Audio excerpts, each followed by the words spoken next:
오늘 주시는 하나님 말씀은 시편 87편 1절로 7절 말씀입니다. 다 같이 한 목소리로 봉독합니다. 그의 터전이 성산에 있으며 여호와께서 야곱의 모든 거처보다 시온의 문들을 사랑하시는도다. 하나님의 성이여 너를 가리켜 영광스럽다 말하는도다. 나는 라합과 바벨론이 나를 아는 자 중에 있다 말하리라. 보라 블레셋과 두로와 구스여 이것들도 거기서 났다 하리로다. 시온에 대하여 말하기를 이 사람 저 사람이 거기서 났다 말하리니 지존자가 친히 시온을 세우리라 하는도다. 여호와께서 민족들을 등록하실 때에는 그 수를 세시며 이 사람이 거기서 났다 하시리로다. 노래하는 자와 뛰어노는 자들이 말하기를 나의 모든 근원이 내게 있다 하리로다. 아멘. 제가 이제 성가곡을 작곡하는데 저와 같이 이렇게 작곡하는 분들이 한동안 한 달에 한 번씩 모여가지고 서로 토론하고 뭐 그랬던 적이 있는데 같이 이제 작곡하는 그 음악 목사님이 한 분 계신데 이분이 좀 특이한 분이에요. 이분이 여러 가지 뭐 일들을 잘 버리고 뭐 특별한 아이디어를 가지고 일을 많이 이제 만들어내고 뭐 그러는 분인데 이분이 일을 벌리면은 그 같이 있는 그 사모님이 그걸 수습하고 이렇게 이제 살아가고 있는데 그래서 이제 스승 그 교수님이 둘이 천생연분이라고 이렇게 얘기했던 기억이 납니다. 근데 이분들이 사이판이라는 그 섬이 있죠. 거기 가서 오랫동안 사신 적이 있는데 자녀가 3명이 있는데 3명 다 미국 시민권자예요. 어떻게 해서 시민권자가 됐느냐?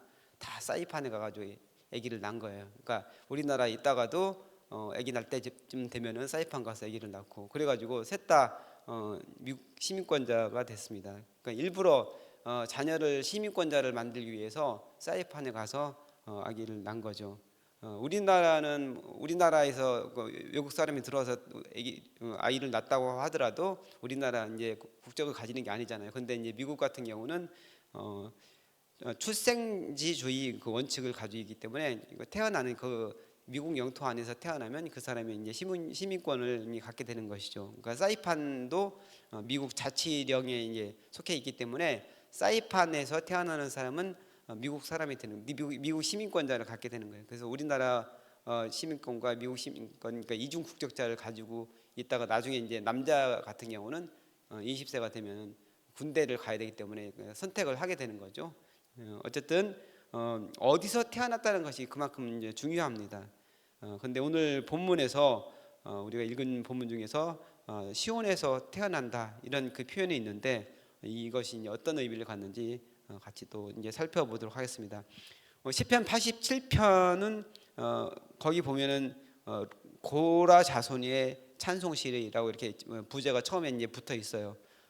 근데 고라 자손은 고라라는 사람에 대해서 여러분 잘 알고 있죠. 그 모세에 대해서 반역을 일으켜 가지고 하나님의 징계를 받은 사람이 바로 고라인데 고핫 자손 가문의 이제 그 증손자 모세 아론과는 이제 사촌 관계이죠.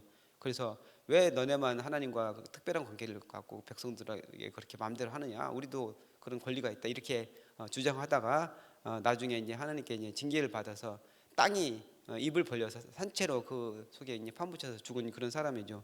그래서 고라와 그 뭐 모든 자녀들이 그 가족들이 다 죽은 거로 이제 우리는 흔히 알고 있는데 그게 아니고 고라만 죽고 함께 있던 아들들은 다 살았어요. 그래서 그 현장에서 아버지가 모세와 아론에게 그 반역을 일으켜서 죽는 모습을 보면서 얼마나 두려웠겠어요. 그래서 우리는 정말 잘 살아야 되겠다 그런 생각을 하게 됐죠. 그래서 이 사람들은 철저히 하나님 중심, 성전 중심, 말씀 중심으로 살았던 사람들이에요. 그래서 고라 자손들이 하나님을 향한 그 사랑, 하나님을 사모하는 그런 마음이 굉장히 컸던 사람들인데 이 사람들이 쓴 그 시들이 우리가 계속 읽고 있는 그 시편에 나오는데 특별히 이 사람들은 그 찬양대와 문지기 일을 했습니다. 그래서 이 사람들이 이제 주로 그런 일을 했기 때문에 성전에 대한 그런 사랑이 굉장히 큰 사람들이었어요.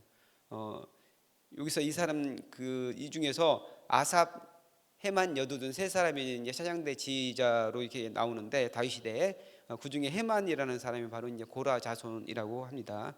그래서 이 사람들은 성전에 대한 그런 특별한 사랑이 있고 하나님을 갈망하는 그런 내용들의 이제 시를 썼는데 시편 84편 우리가 이제 앞서 이제 본 시편 중에서 84편은 그 성전을 사모하는 그런 마음을 절절히 쓴 것을 우리가 잘 알고 있죠. 주의 집에서 한 날이 다른 곳에서 천날보다 낫습니다. 악인의 장막에 사는 것보다 내가 하나님 집에 문지기로 있겠습니다. 이렇게 이제 표현하는 것을 우리가 같이 묵상을 했습니다. 그리고 이제 고라 자손의 찬송시라고 이제 부제가 붙어 있는데 이거는 찬송시는 실제로 예배 때 찬양으로 쓰인 것이다 이렇게 볼 수 있습니다. 시편 87편은 시온을 노래한 그런 시입니다. 예루살렘에 대한 그 하나님의 특별하신 그 사랑 그것을 노래한 시인데 시온 사는 그 여부수 족속에게서 다윗이 빼앗은 그런 산인데 그래서 다윗이 그 이름을 다윗성이라고 이제 붙였습니다. 그런데 여기 이제 다윗성에 다윗이 언약궤를 안치하게 됨으로써 그 곳이 특별한 장소가 됐고 시온이 이스라엘의 중심지가 된 것입니다. 시온은 그래서 이스라엘의 상징, 시온주의라고도 이렇게 하는 그런 게 요즘에도 뭐 특별하게 자신들이 특별하다고 생각하는 그런 사람들이 있는데 어쨌든 시온은 이스라엘을 상징한다. 그리고 예루살렘을 일컫는 말이 바로 이제 시온이 됐다는 것이죠. 1절 말씀에 보면은 그의 터전이 성산에 있으며 성산 거룩한 산에 있다 이렇게 얘기하고 있는데 거룩한 산 그러니까 거룩한 산에 그 터전이 있다. 여기서 이제 그 특별하게 그곳에 거룩한 곳에 이제 있다는 건데 이 장소에 특별한 의미가 있다는 것이죠. 왜 특별한 의미가 있느냐? 여기에 예루살렘 성전이 있기 때문에 바로 그곳에 예루살렘 성전이 세워졌기 때문에 특별하다는 것입니다.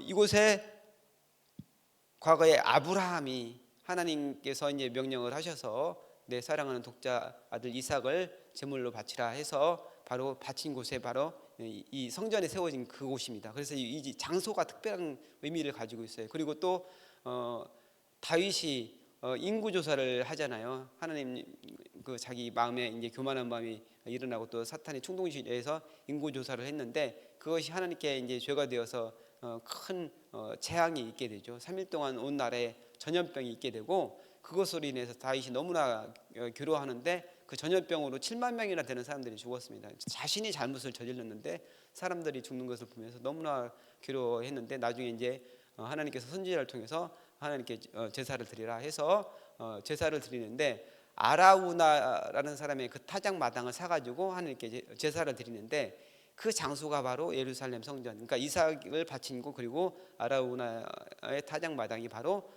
예루살렘 성전의 그 터가 되는 것이죠. 그렇기 때문에 그 장소가 굉장히 중요한 의미를 가지고 있습니다. 그러니까 성전이 중요한 것은 그곳에 하나님의 말씀이 있고 그곳에 하나님의 임재가 있기 때문에 성전이 중요하다는 그런 말입니다. 근데 여기서 이제 거룩한 성산에 있으며 이렇게 우리말로 돼 있는데 이게 원어적으로는 거룩한 산들이라고 이렇게 표현이 되어 있습니다. 그래서 복수로 되어 있는데 여러 산들이 이제 둘러싸여 있는 곳에 바로 이제 예루살렘 성전이 있다는 겁니다. 여기서 이제 시온 예루살렘 성전이 있는 그 시온인데 영적인 의미로 신약에서는 교회를 바로 이제 그렇게 시온이라고 볼 수 있습니다. 그래서 영적인 시온인 교회가 바로 그렇게 거룩한 산들 가운데 세워져서 흔들리지 않는다 이렇게 말씀을 하고 있습니다. 그래서 교회를 넘어뜨리려고 교회를 무너뜨리려고 사탄이 수도 없이 시도를 했습니다. 그래서 외적인 핍박도 많이 했고 내적인 그런 분열도 교회 안에 있어서 여러 가지로 힘들고 어려운 상황들이 있었지만 하나님께서는 교회를 끝까지 흔들리지 않도록 붙잡아 주셨습니다. 지금까지 교회를 하나님께서 붙잡고 계시고 에베소서 2장 20절 말씀에 교회는 사도들과 선지자들의 터 위에 세움을 입은 자라 그리스도 예수께서 친히 모퉁이돌이 되셨다 이렇게 말씀을 하십니다. 그러니까 이게 거룩한 그 선지자들과 그리고 사도들 그 위에 거룩한 산들 위에 세워져 있기 때문에 절대로 교회는 사탄의 권세가 흔들지 못하는 곳이 된다 이렇게 이야기를 하고 있습니다. 그래서 이제 그 거룩한 곳에 세워졌다는 의미가 바로 이제 그런 의미인데 2절 말씀에 보면은 시온의 문들을 사랑하신다 이렇게 말씀을 하고 있습니다. 그러니까 다른 문들 여러 가지 문들이 있지만 그 중에서 시온의 문들을 하나님께서 사랑하신다 이렇게 말씀하고 있는데 역사적으로 문은 굉장히 중요한 곳입니다. 그래서 문에 사람들이 많이 드나들잖아요. 그래서 문이 법적으로, 정치적으로, 경제적으로 중심지 역할을 했습니다. 그러니까 법적으로 거기서 재판이 벌어지기도 했고, 그다음에 많은 사람들이 모였기 때문에 이제 정치적인 중심지가 됐고, 거기서 이제 장사 행위도 했기 때문에 경제적인 그런 중심지가 됐던 곳이 바로 문인데, 그런 여러 가지 문들이 있고 많이 드나드는 그런 문이 있지만 하나님께서 시온의 문들을 사랑하신다 이렇게 이야기를 합니다. 이것은 그곳을 선택하셔서 하나님의 성소로 삼으셨다는 말씀입니다. 그러니까 하나님을 계시할, 당신을 계시할 그 장소로 바로 성전을 삼으셨다 이렇게 말씀을 하고 있는 건데, 이거는 하나님께서 임재하심으로, 하나님께서 말씀하심으로 그곳이 거룩해진다고 말씀을 할 수 있습니다. 그러니까 신약으로 말하면 이제 교회를 통해서, 우리가 교회를 통해서 예배를 하나님께 올려드리고, 그리고 하나님을 만나고 또 말씀을 통해서 하나님을 만나는 그런 은혜를 잊게 되는 것이죠. 그리고 또 그 말씀에 우리가 순종함으로써 이제 복을 받게 되기 때문에 교회가 중요하다 이렇게 이야기할 수 있습니다. 3절에 보면은 시온은 하나님의 성이며 영광스럽다 이렇게 이야기를 합니다. 이거는 하나님을 예배하는 예배의 중심지면서 또 하나님의 임재가 있기 때문에 이제 시온이 영광스러운 것인데, 하나님의 임재가 떠난다면은 그냥 아무런 의미가 없는 그런 산인 것이죠. 근데 하나님의 임재가 있기 때문에 그것이 이제 중요한 겁니다. 지금 이제 우리로 말씀을 드리면 우리는 우리 한 사람 한 사람이 다 모여서 이제 교회가 된 것인데, 우리가 하나님의 임재가 충만한 사람들, 우리 하나님의 영이 충만한 사람들, 하나님의 영으로 거룩하게 변화된 사람들이 될 때, 우리가 그런 사람이 될 때 교회가 거룩해진다고 이야기를 할 수 있습니다. 성령을 소유한 사람들이 이렇게 하나님의 사람들이 되어서 변화가 될 때, 그래서 사랑을 실천할 때 교회가 영광스러운 것이 되는 것이죠. 그러니까 성도와의 그런 관계가 성령 안에서 하나 되고 사랑과 용서 그리고 관용의 관계가 되어야 된다 이렇게 말씀을 하고 있는 것입니다. 세상 사람들에게 지금 교회가 조롱과 멸시를 받는 그런 곳이 되었는데, 그런 곳이 아니라 칭찬을 받는, 원래 교회는 그런 곳이 되어야 된다는 겁니다. 그래서 교회를 통해서 이 교회가 영광스러운 곳이 되기 위해서 한 사람 한 사람 성도들이 성령의 충만함을 입고 하나님의 임재를 우리가 경험하는 사람들이 되어야 된다 이렇게 이야기를 하고 있는 것입니다. 4절부터 6절까지 말씀은 보면은 아까 제가 처음에 말씀 서두에 시민권에 대해서 이야기를 했는데, 태어났다는 이야기들이 4절부터 6절까지 있습니다. 오랜 적대국들이 있습니다. 이스라엘의 적대국들, 애굽, 바벨론, 블레셋, 두루, 그다음에 구스 이런 나라들이 있는데, 그 나라들이 거기서 났다고 하리라 이렇게 표현을 하고 있습니다. 이거는 우리가 미국 시민권을 가지려고 많은 사람들이 노력하는 것은 왜 그렇습니까? 그것은 미국이라는 나라가 대단한 나라이기 때문에 그렇습니다. 우리가 흔히 막 천조국이라고 하는데, 경제적으로도 풍부한 그런 나라고, 그다음에 세계에서 힘이 막강하기 때문에 미국 시민권을 갖게 되면은 그만큼 혜택이 있기 때문에 미국 시민권을 가지려고 거기 가서 아기를 낳기까지 한다는 것이죠. 그만큼 시온에 오늘 보니까 많은 사람들이 말하기를 내가 거기서 났다 이렇게 이야기를 한다고 얘기하는데, 그 시온, 하나님의 거룩한 그 시온이 많은 사람들에게 인정을 받게 되고, 또 하나님께서도 그 이스라엘 백성들뿐만 아니고 외부에 있는 그 이방인들까지 다 시온의 자녀를 삼으신다 이런 말씀을 하고 있는 겁니다. 여기서 이제 우리는 교회를 생각을 하게 됩니다. 우리 교회가 바로 이제 그런 곳이라는 것이죠. 우리 모든 사람들이, 우리 포함해서 이스라엘 백성이 아닌 사람들이 하나님의 은혜로 하나님의 자녀가 된 것입니다. 그래서 모든 사람이 예수님의 보혈로서 하나님의 자녀가 됐는데, 바로 시온에서 났다는 의미가 바로 이제 그런 것이라고 할 수 있는 것이죠. 예수님의 보혈로 하나님의 자녀가 되어서 천국 백성이 되었다는 것, 이것이 바로 그 의미를 가지고 있는 것입니다. 그래서 우리는 모든 사람이 하나님 안에서 하나가 되어서 천국 백성이 되었고 하나님의 자녀가 되었기 때문에 다른 사람을 차별한다든지 무시한다든지 억압한다든지 이런 행동을 교회 안에서 보이면 되지 않고, 하나님 안에서 우리가 하나가 되었다, 하나님의 자녀로서 모든 사람을 존중하고 사랑하는 그런 사람이 된다 이렇게 이야기를 할 수 있습니다. 마지막 절에 보면은 노래하는 자와 뛰어노는 자들이 말하기를 나의 모든 근원이 내게 있다 하리로다 이렇게 돼 있는데 여기서 노래하는 자와 뛰어노는 자, 이거 뛰어노는 자는 춤추는 자를 이야기하는 건데 노래와 춤은 기쁨과 연관이 있잖아요. 그래서 공동체 안에 이제 기쁨이 넘치는 그런 곳이다 이렇게 이야기를 하고 있는데 그 공동체 안에 구원의 기쁨과 하나님의 은혜로 말미암은 그런 기쁨이 충만한 곳이 된다는 것이죠. 그래서 그 사람들이 나의 모든 근원이 그곳에 있다. 근원이라는 것은 샘, 원천, 생명의 시작점이라는 그런 의미를 가지고 있는데 그곳이 복의 이제 근원이 된다는 겁니다. 그러니까 우리가 이번 여름에 이제 강릉에 비가 오지 않아서 그 저수지가 말라서 그 강릉에 많은 사람들이 고생했던 것 기억하잖아요.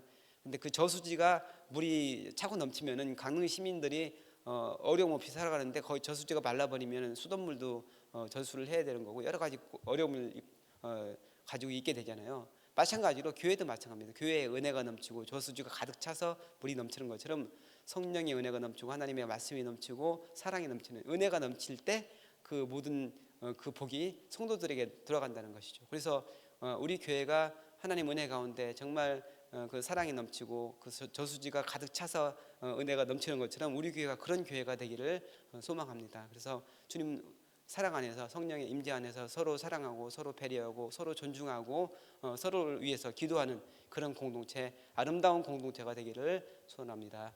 다 같이 기도하겠습니다.